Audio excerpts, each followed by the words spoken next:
Hello everyone. So today we will discuss about the treatment of left heart failure. तो left heart failure में हम कैसे diagnose करते हैं पेशेंट का जो पल्मोनरी आर्टरी वेस्ट प्रेशर होता है वो हाई होता है, लो कार्डिक आउटपुट होती है एंड हाई एसफीयर होती है, that is stand vascular resistance. तो इसमें तीन कंडीशन एसोसिएटेड हो सकती हैं पेशेंट के, with normal BP, with high BP और लो बीपी। तो फर्स्ट ऑफ ऑल हम पढ़ते हैं patient with high BP, left heart failure with high BP.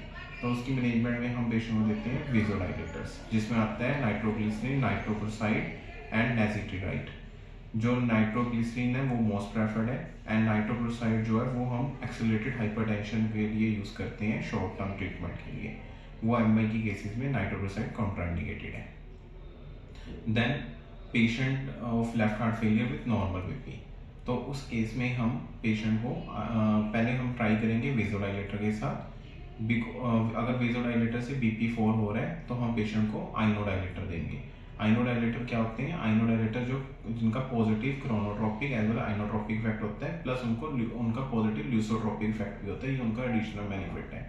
That is वो वेंट्रिकल डिस्टेंसिबिलिटी बढ़ाते हैं एंड डायस्टोल को अच्छे से होने देते हैं, दैट इज वेंट्रिकल फीलिंग अच्छे से होने देते हैं। तो इसमें क्या क्या आता है? डोब्यूटामिन आता है, मिलरिनोन आता है, लीवोसिमेंटन आता है।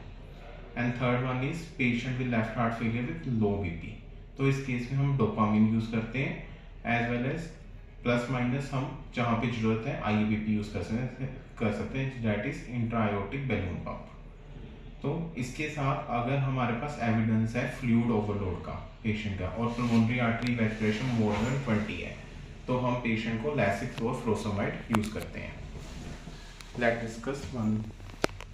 तो हमने पढ़ा ट्रीटमेंट ऑफ जो लेफ्ट हार्ट फेलियर है उसमें क्या क्या होता है? हाई वेज प्रेशर होता है, pulmonary artery wedge pressure, low cardiac output होती है। तो तीन कंडीशन कौन कौन सी? High BP, normal BP, low BP. High BP में वेसोडाइलेटर दे रहे हैं, एंटीजी, नाइट्रोक्लोसाइड एंड नेजिट्रिडाइट। एंटीजी हमने पढ़ा कि मोस्ट प्रेफर्ड है। वेसोडाइलेटर के दो बेनिफिट होते हैं, इससे प्रीलोड भी कम होता है एज वेल एज एसवीआर भी कम हो जाती है, प्रीलोड एंड आफ्टरलोड दोनों कम हो गए, जिसकी वजह से प्रीलोड कम हुआ तो पल्मोनरी एडिमा कम हो जाएगा पेशेंट का। नॉर्मल बीपी में हम मोस्टली आइनोडाइलेटर रहते हैं, जिसमें डोब्यूटामिन, मिलरिन और लीवोसिमेंटन आता है। एंड लो बीपी में डोपामिन और इंट्रायोटिक बैलून पंप डालते हैं हम। देन इसके साथ हम फ्लोसोमाइड दे सकते हैं अगर हाइपोवोलीमिया का एविडेंस है और pulmonary artery wedge pressure more than 20 है, डिस्पाइट वेसोडाइलेटर और आइनोडाइलेटर थेरेपी यूज करने के बावजूद भी। Thank you.